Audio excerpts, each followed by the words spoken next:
A ver, déjame intentarlo, a ver.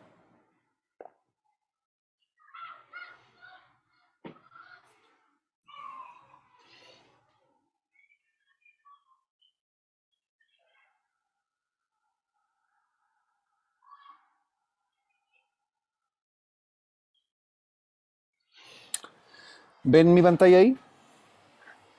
Sí, podemos ver. ¿Sí? Ok, ya. La presentación que yo quiero hacer en realidad sobre investigación en cuidados paliativos, más que todo es una motivación. ¿Ya? No tiene que ver con que van a aprender destrezas de investigación en esta presentación. No tiene que ver con aprender alguna metodología, sino que yo básicamente lo que quiero hacer es compartir mi experiencia y quiero que ustedes, los que hacen investigación o los que han intentado hacer investigación, también cuenten su experiencia, ¿ya? Porque las experiencias son bien variadas y yo creo que es súper rico e interesante escucharnos entre todos, ¿ya?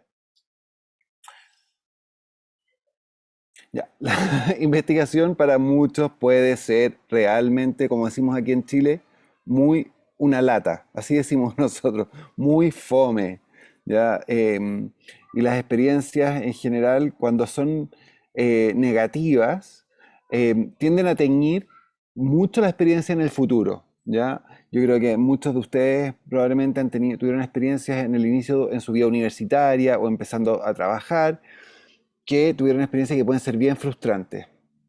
Así que yo creo que esa es la experiencia que tienen muchos. Y la otra percepción que pueden tener muchos es por dónde parto. No tengo idea por dónde inicio, cómo comienzo yo a hacer esto.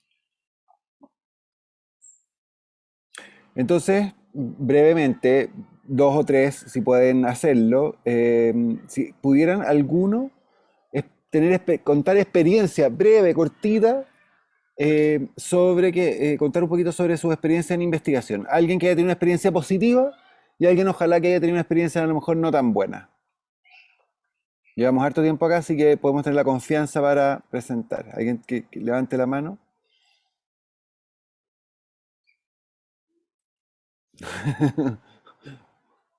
Ahí, Elena,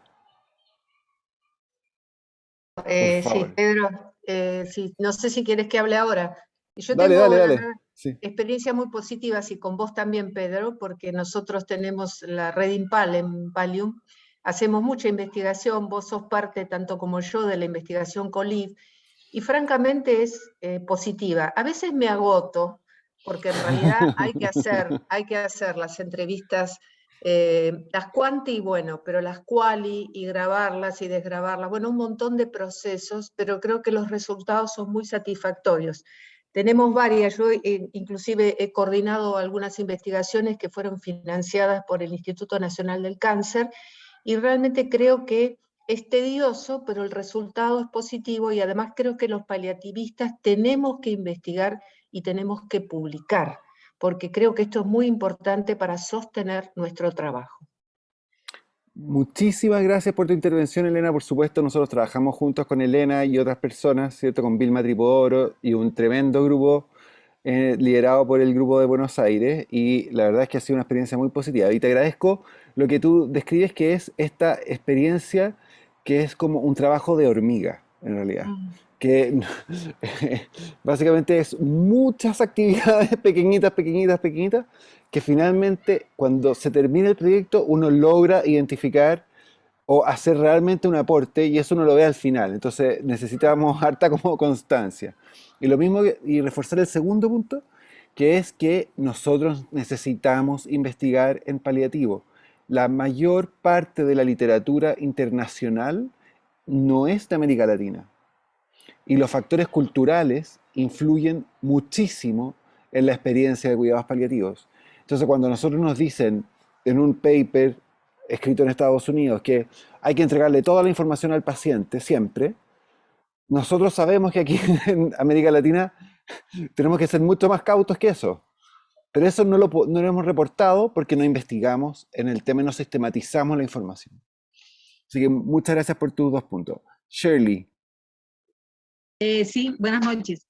Bueno, yo desde la docencia y bueno, también que trabajo en investigación, experiencias, bueno, al principio hubo un momento que quise desistir cuando estaba haciendo mi maestría. Definitivamente llegó un momento en el cual me sentía agotada, sentía que no avanzaba. Es normal que cuando uno empieza a investigar, quien le revisa a uno devuelve. Yo era consciente desde un principio, pero cuando ya fue realidad de devolverlo y otra vez, ya, uy no, estaba tremendamente que quería desistir. Es más, yo dije, no voy a terminar nada, porque de eso definía terminar la maestría. Pero bueno, tuve una excelente tutora y tan excelente fue que por cuenta de ella le tomé amor y ahora hago parte del grupo de investigación de ella. Ya hemos hecho varias investigaciones, de hecho tutoreo con mis estudiantes. Intento al tutorear a mi estudiante acordarme siempre cuando fui yo estudiante. Intento acordarme, hay un dicho que dicen aquí que el cura no se acuerda cuando fue sacristán, entonces yo intento acordarme cuando fui sacristán para poder hacer bien la tarea. Pero sí, ahora le tengo mucho amor. De hecho, la investigación hace que tú la vida y todo lo veas desde otra perspectiva, tu trabajo, por lo menos con mis estudiantes siempre, bueno, vamos a las bases de datos, ¿qué nos dice la literatura? Entonces, ya el chic lo he cambiado con muchas cosas en relación con todo esto que he aprendido. ¿Qué es lo que todavía no encajo y que no me gusta y que estoy trabajándole fuertemente?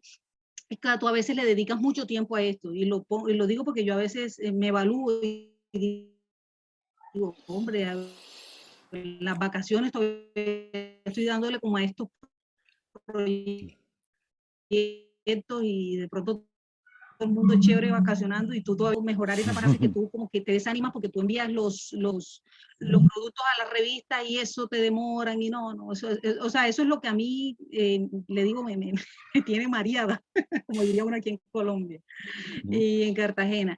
Pero de lo demás sí me gusta y bueno, estoy en eso de, ya he publicado, sí, pero a veces no como uno quisiera, con todos los trabajos y cosas que uno tiene, sino que las revistas te devuelven y a veces no son como tan claras en lo que quieren. Y a pesar de que uno lee todas las indicaciones, porque para tu publicar debes leer todo, y bueno, esa es como la única parte, pero de que haya sido positivo, sí es positivo y de hecho me he encaminado en esa parte. Pero sí, Muchas publicar es lo que a veces gracias. lo desanima. Muchas, muchas gracias, Shelly. Ahí rescatar dos cosas. El rol de los mentores, que creo que es muy importante, y el tema del balance, vida, trabajo, investigación. Entonces el tema del financiamiento, que siempre es un tremendo desafío. Y para terminar, Raquel, si puedes comentar, muchas gracias. Hola, sí, gracias Pedro. Bueno, en realidad yo creo que estamos más en la parte de frustración más que nada, porque siempre decimos en las reuniones de equipo que es nuestra materia pendiente y analizándolo hemos llegado a la conclusión como equipo, ¿verdad? Que de repente en Asunción, en Paraguay, tenemos un solo equipo de cuidados paliativos que funciona dentro del Instituto Nacional del Cáncer. Si bien hay otro que funciona más bien de manera así, interconsultiva en lo que es el hospital de clínicas y una clínica que es privada, ¿verdad? Con ayuda de una iglesia y todo eso, pero somos nosotros los que dependemos de lo que es el Ministerio de Salud. Entonces, la demanda que tenemos de pacientes, como decía hace rato Rosa, también la demanda que tienen de pacientes es mucha, lo que hace que el equipo o se dedica a hacer investigación o nos dedicamos a atender a los pacientes, sobre todo en cuanto a los médicos se refiere, ¿verdad? En cierto modo, bueno, algo vino a paliar un poco el hecho del apoyo de la dirección, que tenemos más residentes. Nunca hemos tenido residentes en cuidados paliativos en años anteriores y llevamos como 25 años casi trabajando como departamento. Y ya hace desde de unos años a esta parte, digamos, de antes de la pandemia, que conseguimos que tener residentes de cuidados paliativos. Actualmente tenemos 5, uno que ya egresó como especialista y 2 que egresan este año, ¿verdad? Entonces, con la ayuda de ellos más o menos están intentando hacer algunas cosas de investigación, pero así muy cortitas, muy superficiales, porque también cero ayuda económica de nadie, ni de la institución misma. A veces para la investigación lo tiene que hacer uno a pulmón, entonces es difícil. Entonces, es nuestra materia pendiente. Queremos, tenemos muchísimo material, como se dice, para explotar y para investigar con nuestros pacientes, pero no nos da el tiempo, porque atendemos o investigamos. Entonces, Muchas gracias, Raquel, por compartir tu experiencia. No siempre todas las experiencias son positivas, pero muestra efectivamente que hay interés. Y ella dijo un comentario que puede parecer muy menor, pero dijo, partimos con algo pequeño. Y esa es una muy buena estrategia también. O sea, cuando uno parta, que no quiera demostrar la evidencia de la comunicación centrar el paciente en Latinoamérica. Partir con eso, con un desafío enorme, no, partir con algo pequeño. Entonces, la presentación que voy a hacer ahora, brevemente, quiero compartir un poquito como la experiencia. Esto es como un cielo. Aquí en Chile, en el norte, los cielos son muy estrellados y una de las cosas que me encanta de la investigación es que tiene que ver la investigación con la experiencia de descubrir. ¿Ya? Y aquí voy a poner dos ejemplos. Uno, que un puntito pequeño, que uno lo mira como más globalmente, puede ser una nebulosa preciosa y maravillosa. Entonces, la verdad es que la experiencia de la investigación puede ser eso, como ir descubriendo maravillas en el cielo donde hay miles de estrellas. Y la otra manera que me gusta de entender la investigación es con la experiencia de la aventura. Es partir haciendo alguna pregunta y uno termina descubriendo cosas insospechadas. Entonces, la verdad es que el tema de la investigación, yo lo que quiero compartir con ustedes es esta experiencia como de el descubrimiento de maravillas que están escondidas. Una de las cosas más importantes es atreverse, ¿ya? Y tener muchas tolerancias a las caídas, ¿ya? Esto no siempre es fácil y lo que me gusta de esta imagen es que aquí hay un papá que está enseñándole a su hijo a andar en bicicleta. Es raro aprender a hacer investigación solo, ¿ya? Uno tiene que hacerlo con mentores, alguien que te guíe, que te supervise y que te ayude. Y a mí me pasó, yo me formé en Chile como internista, después tuve la experiencia de vivir en Estados Unidos algunos años y a la vuelta he ganado 2 fondos de investigación grandes que me han permitido como ir como avanzando en el tema de la investigación. Entonces, yo tuve una experiencia que se ve súper positiva y como muy glamorosa, ¿ya? Pero cuando partí, la verdad es que tuve unas experiencias que fueron del terror, ¿ya? O sea, lo pasé muy mal queriendo hacer investigación y sin tener un entorno que me ayudara. Entonces, todo lo que se vea como tan maravilloso partió de una experiencia, de varias experiencias que fueron muy negativas. Entonces, ¿cuáles fueron las claves que a mí me ayudaron a poder consolidar como hacer proyectos de investigación? Y aquí, nuevamente, lo que quiero destacar son el tema de los mentores y de las personas, ¿ya? Entonces, aquí tengo 3 personas que probablemente van a ser muy desconocidas, totalmente, o sea, conocidas para ustedes. El doctor Bruera probablemente es conocido por todos, ¿cierto? Que trabaja en el MD Anderson, que con él pude, en el fondo, trabajar un periodo breve de tiempo y que me ayudó mucho. La que está al medio es la doctora Caterina Ferrecho, que es una epidemióloga en Chile, que es muy famosa y que me ayudó a hacer la postulación en un proyecto de investigación. Y la tercera que está aquí a mano derecha es Josefa Palacio, que es una socióloga que trabaja conmigo, que me ha ayudado muchísimo en temas de aprendizaje de técnicas de investigación. Entonces, le voy a contar una historia por cada uno, ¿ya?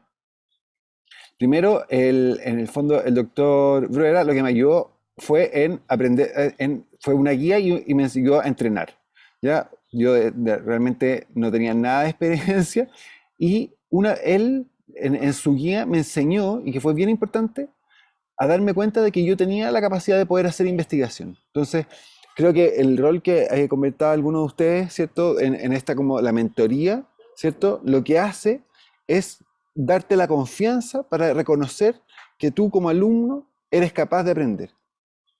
Entonces me hizo ejercicio, ¿ya? Y realmente me hizo hacer ejercicio.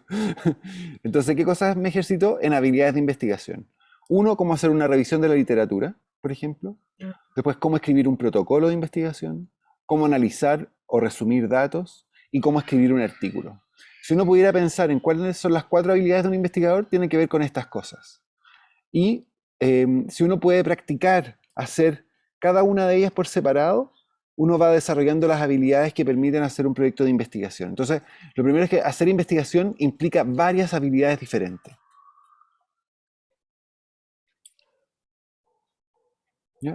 Y, por ejemplo, cuando estábamos escribiendo un protocolo de investigación, hicimos este modelo conceptual, que ustedes no se imaginan cuántas veces lo hicimos. O sea, tuvimos un año haciendo la rayita entre las distintas variables. ¿Ya? Porque en el fondo uno al revisar la literatura va pudiendo armar, por ejemplo, un modelo conceptual. La segunda es ayuda para formular una pregunta de investigación relevante. Y eso también tampoco es tan fácil. Entonces yo quería investigar, por ejemplo, cómo es morir en Chile. Y yo quería hacer primero una encuesta a nivel nacional sobre cómo morían las personas en Chile. Y la verdad es que el momento clave con ella fue un café. Sentarnos a conversar y conversar acerca del proyecto. Y esa es la otra cosa, mostrar las ideas, discutirlas con otros. Esto se demora tiempo y reflexión. Y la verdad es que eso permite hacer un reciclaje y hacer una pregunta final distinta. ¿Ya? Entonces, la verdad es que cómo hacer una buena pregunta de investigación, y en eso hay mucha gente que ayuda. Aquí puse a otras 2 personas, Luis Villarroel, que es un estadístico, con quien yo le mostré el proyecto y me dijo, no, esto está bien, esto está mal. Mi jefe, Flavio Nervi, que ha liderado el tema de paliativos aquí en Chile, también muy buen guía. Y después de esa conversación me permitió hacer el modelo conceptual para un proyecto de investigación local. Y finalmente, Josefa, que me enseñó que era importante pedir ayuda y abrirse a otras disciplinas. Y es una de las cosas muy bonitas que tiene Cuidados Paliativos, que es que trabajamos con personas de disciplinas distintas que nos ayudan a entender los fenómenos de una manera más global. Y una de las cosas que hemos visto acá, ¿cierto? En todos los casos, es que las causas de sufrimiento y los fenómenos son súper complejos. Entonces, ¿cómo poder aproximarnos a esos fenómenos de una manera multidisciplinaria, pero al mismo tiempo siendo bien claros en las preguntas que nos queremos hacer? Y de hecho es bien importante porque yo en el primer proyecto que les mostraba, la verdad es que lo hice solo y fue súper duro porque no pedí ayuda. En el segundo dije, esto no es para hacerlo solo, hay que hacerlo con otros. Y incluimos mucha gente y hoy día tenemos una enfermera, trabajador social, un fonoaudiólogo, un estadístico. Incluir una dimensión cualitativa que son habilidades que uno no sabe. Así que en el fondo pedir ayuda te abre a las distintas disciplinas. Y aquí yo sí quiero agregar además que tengo la suerte de estar en una institución, en la Universidad Católica, que realmente apoya la infraestructura. O sea, pone la infraestructura que lo permite. Entonces, también es bueno a la gente que está interesada poder contar con eso y explorar. En las instituciones hay muchas veces lugares o interés para poder hacer investigación. Y este bonito, y con esto voy terminando, la investigación en realidad no es un gran paso, sino que son múltiples pasos pequeños, de lo que también hablaba algunos de ustedes cuando comenzábamos. Y lo que comentaban otros, el balance entre hacer todas las cosas, entre la actividad clínica, la docencia, la investigación, la vida personal, es bien difícil. Entonces, uno de los desafíos más importantes, yo te diría que en investigación, y comentaba Raquel, ¿cierto? Es cómo ir orientando y balanceando la vida para poder abordar las distintas dimensiones. Y con esto, para hacer investigación, en realidad no es necesario ser experto, la práctica es el maestro, mientras mejor veces lo hagamos, mientras más veces lo hagamos mejor. Partir con algo muy simple, no esperar a hacer el gran descubrimiento en el primer proyecto, no tener temor al error, disposición al aprendizaje y pedir ayuda con personas con más experiencia. Eso. Muchas gracias. Raquel, tenías la mano levantada. No sé si quieres hacer algún comentario. Y Pedro, muchísimas gracias. Yo creo que podemos tener poquito tiempo si hay Sí, preguntas, sí. pero yo creo que es como consejos que todos necesitan escuchar como para disminuir como la hesitación para hacer investigaciones, porque yo creo que todos saben que es importante, pero también todos son ocupados, tienen miedo que no tienen experiencia, entonces yo creo que es como consejo muy claro y específico y con inspiración para todos. So, excelente. Y Mónica, tiene una pregunta.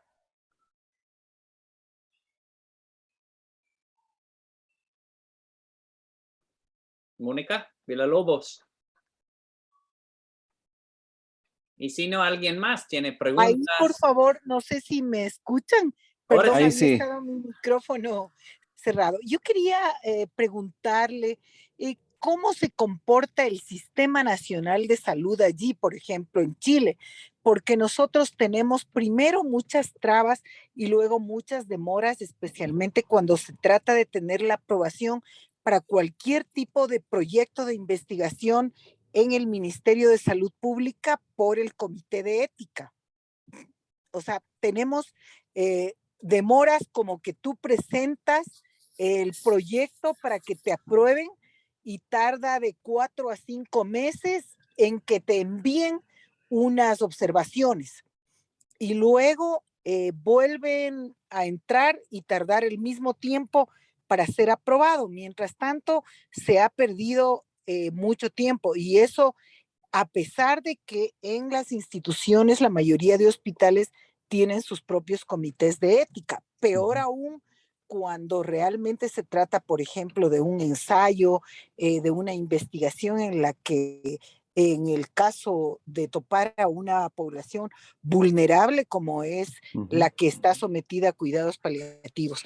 Entonces, para nosotros, independientemente que me parece genial cada uno de los puntos que ha abordado, porque realmente así es, cuando a uno le gusta la investigación, trata de buscarse tiempo como sea, inclusive de autoeducarse, de asistir a cursos y cosas, pero cuando tienes esa barrera, esa traba de que un comité de expertos, que realmente no es que todos están calificados con sus más altos potenciales, detienen el proyecto y vuelven a realizarlo. Mucha gente termina ahí y las investigaciones propuestas se quedan porque realmente no hay el apoyo. Entonces yo sí quisiera preguntarle, ¿qué pasa en Chile? ¿Cómo se comportan los comités, las autorizaciones, la parte legal para poder ya operativizar el proyecto? Sí, muchas gracias por tu pregunta. En Chile existe un sistema de certificación de comités de ética de investigación que están asociados a las instituciones de salud. Hay una ley que lo regula, así que en ese sentido hay una institucionalidad. Entonces eso es una de las cosas que nos ayuda. ¿Es Claro, lento? Sí, es lento, igual. No tanto como 6 meses, pero sí entre 3, 4 meses. Entonces eso sí es desafiante. Eso no es solo así, eso sí aquí en América Latina, sino que también ocurre a nivel global. Porque efectivamente, como tú dices, trabajamos con una población vulnerable. Entonces, en ese sentido, yo creo que una de las cosas más sencillas de poder hacer para partir es recolectar o sistematizar los datos que tú recolectas habitualmente para la atención de tus pacientes. Eso es fácil de solicitar autorización porque en el fondo tú no vas a hacer una pregunta extra diferente, sino que tú solo vas a sistematizar la información que tú recolectas. Entonces, una de las cosas que yo recomendaría, que creo que es bien, bien importante para partir, es sistematizar la información que ustedes recolectan en sus lugares de trabajo. O trabajar por con instrumentos validados, ¿no? Sí, pero yo en ese sentido, yo creo que hay que ser como, o sea, como hay muchos instrumentos validados en América Latina, partir con recolectar el ESAS, lo de síntomas, preguntar sobre qué entienden los pacientes respecto a su enfermedad, preguntar, o sea, ni siquiera usar instrumentos, a partir con las preguntas, sistematizar la información que ustedes recolectan con todos los pacientes. Y ese es un primer paso que es bien simple y de hecho lo que se puede hacer como estrategia, que nosotros lo hemos hecho, es sistematizar efectivamente la información y después tú pides autorización para hacer un análisis retrospectivo. de la base de datos que tú ya armaste. Perfecto. Esa es una primera estrategia, que es muy simple y que permite describir cuál es su población y partir de ahí. De eso parten. Ya. Ese puede ser una estrategia. Muy amable, muchas gracias. So, amigos, estamos 4 minutos después 7:30, entonces quiero tener respeto a tus tiempos. Yo creo que tus niños y tus familias están esperando para ustedes. Pero otra vez, Pedro, muchísimas gracias. Y gracias a todos que están aquí. Siempre una conversación buena. Y nos vemos en un mes. Y el próximo mes vamos a tener un caso excelente de Roberta. Y yo creo que Catalina está presentando la próxima vez sobre resiliencia. Entonces, por favor, venga otra vez el próximo mes. Muy bien, nos vemos, amigos. Adiós. Hasta luego. Gracias, hasta luego. Chao. Bye. Gracias, Dios.